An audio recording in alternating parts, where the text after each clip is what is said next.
Magandang araw mga bata! Ako nga pala si Ate Alea.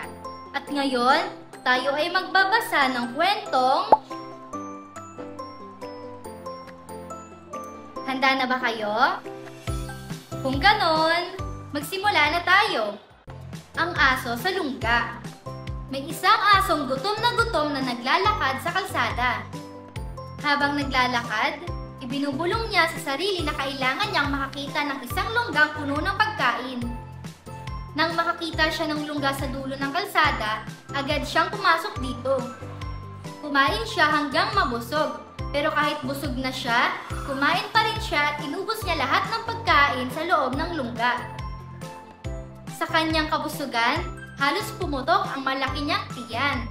Nang lalabas na lamang siya, napansin niyang hindi na siya magkasya sa labasan. Sumigaw siya upang humingi ng tulong. Dumating ang isa pang aso na nalaman ang nangyari. Bago ito umalis, nagwika siya sa kasamang aso. Hintayin mo na lamang umimpis ang tiyan mo. Nagustuhan niyo ba ang kwento natin ngayon? Kung ganon, kayo naman ang magbasa. Handa na ba kayo? Magsimula na tayo!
Mahusay mga bata!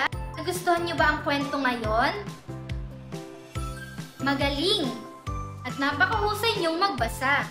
Hanggang doon na lamang ang storya natin ngayon mga bata. At huwag kalimutan, ugaliing magsanay magbasa palagi dahil ito ay importante lalo na sa mga estudyante. Hanggang sa muli, paalam!